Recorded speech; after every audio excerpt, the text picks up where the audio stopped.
everyone.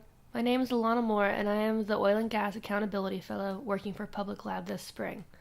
This video is a part of a series of webinars discussing civilian monitoring of oil and gas pipelines in Louisiana.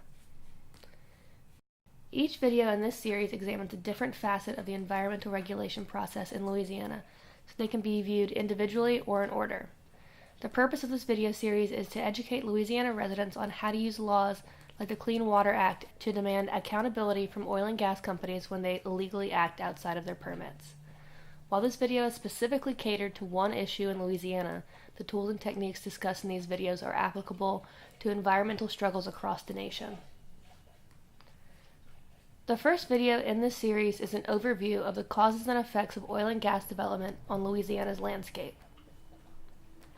The second webinar is a guide to civilian monitoring, how to spot common permit violations, how to collect data, and how to use that data as evidence to communicate the problem to others. The third video will provide contact information for the governmental agencies who are responsible for dealing with the problem, as well as a guide for following up on complaints and results from odor reports filed in St. James. Webinar 4 will be a walkthrough for accessing a variety of online databases so that you can conduct your own research. So let's get to the root of the problem, the impact of industry on Louisiana's geomorphology. First, I'll give an overview of the geological history of the Mississippi Delta and the way that human beings have interacted with the landscape throughout time. Just a little context for viewing the problem at hand.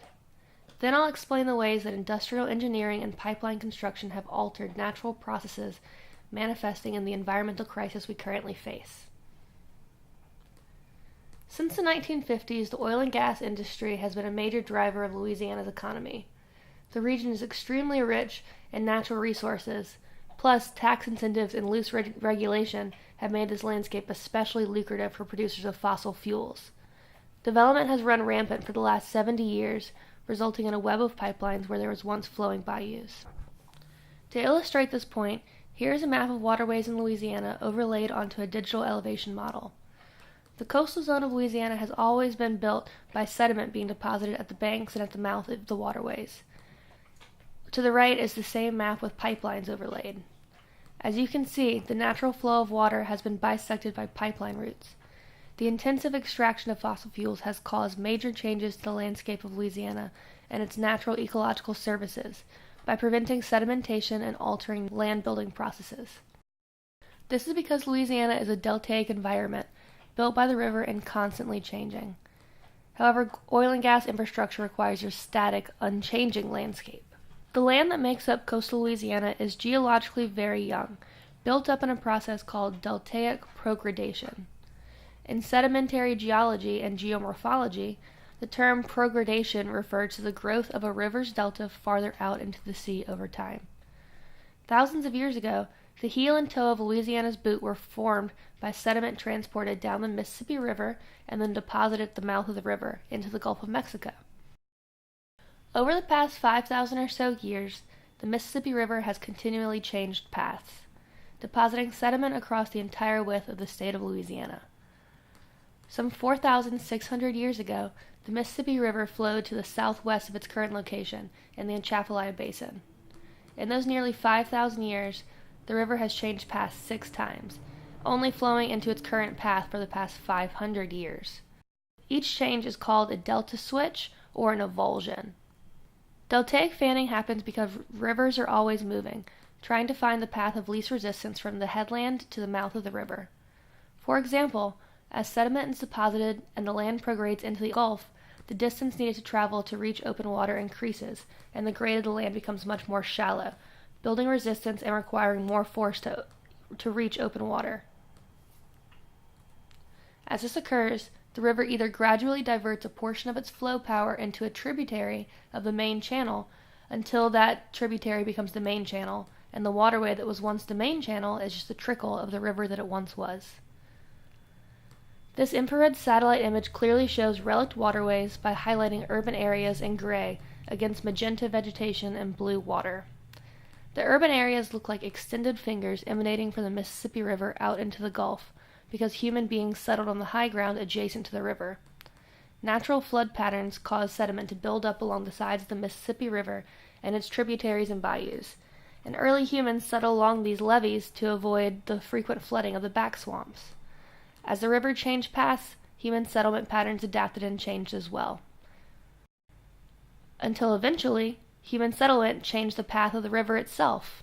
The process of deltaic fanning stopped abruptly when the old river control structure was built in 1963.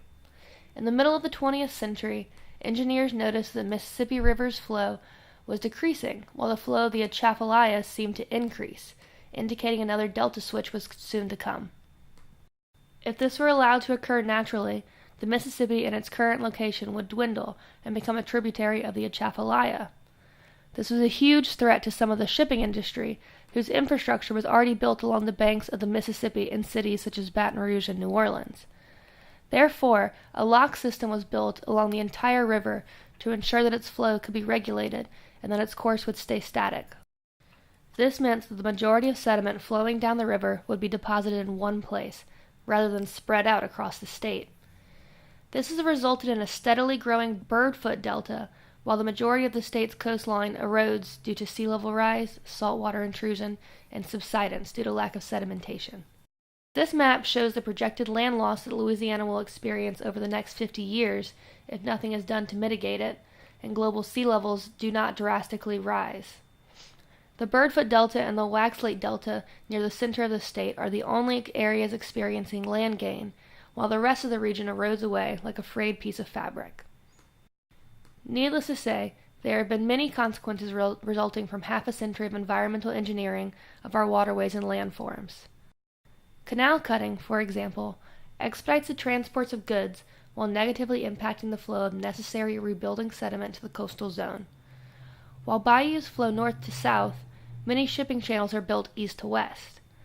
If these man-made canals bisect a tributary of the Mississippi River, sediment that would once have helped to prograde the delta by building into the Gulf of Mexico is instead dispersed at the site of the canal and bayou intersecting. To exemplify this phenomena, I've overlaid the path of the Gulf Intercoastal Waterway onto Google Maps. The Gulf Intercoastal Waterway is an approximately 1,000-mile shipping canal that bisects the entire Gulf Coast from Texas to Florida. North of the GIWW is primarily solid land, while the landforms to the south of the canal appear fragile and sunken.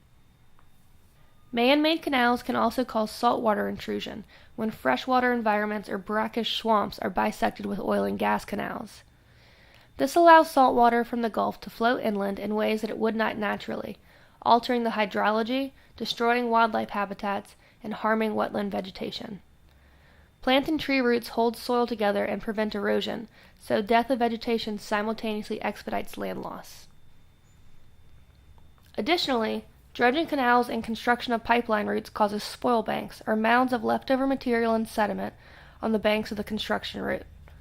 Spoil banks function similar to a levee, but instead of building parallel to a flowing waterway, spoil banks often form perpendicular to a waterway, building a wall in the way of natural flow patterns.